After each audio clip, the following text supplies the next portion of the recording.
আয়াত 19 أو كصيب من السماء فيه ظلمات ورعد وبرق يجعلون أصابعهم في آذانهم من الصواعق حذر الموت والله محيط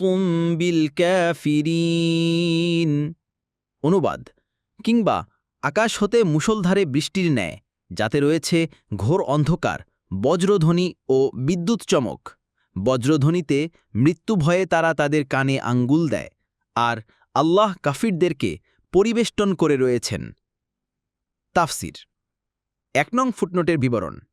হাদিসে এসেছে রাসূলুল্লাহ সাল্লাল্লাহু আলাইহি ওয়াসাল্লামকে ইয়াহুদীরা জিজ্ঞেস করল যে রদুন কি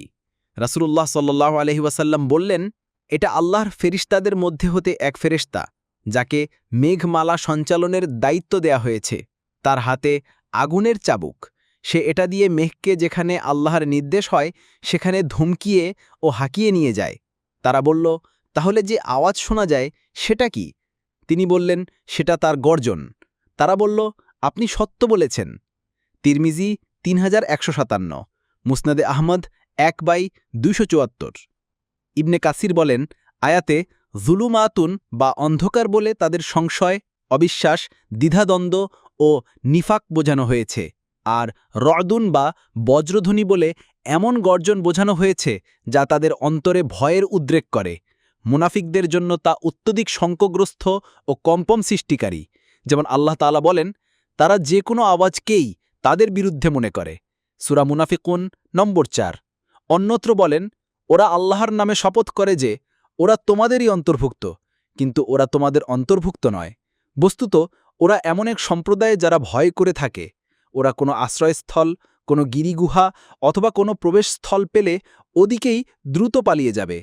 সূরা তাওবা 56-57 2 নং ফুটনোটের বিবরণ ইবনে আব্বাস বলেন এর অর্থ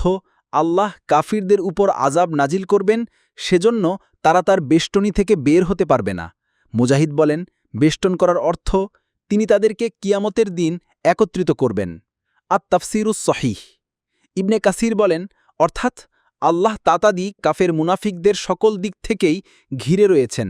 তার অসীম ক্ষমতা ও ইচ্ছার বাইরে যাওয়ার কোনো ক্ষমতাই তাদের নেই যেমন আল্লাহ তাআলা অন্যত্র বলেছেন আপনার কাছে কি পৌঁছেছে সৈন্যবাহিনীর বৃত্তান্ত ফিরাউন ও সামুদের তবুও কাফিররা মিথ্যা আরোপ করায় রত আর আল্লাহ তাদের অলক্ষ্যে তাদেরকে পরিবেষ্টন করে রয়েছেন সূরা আল বুরুজ 17-20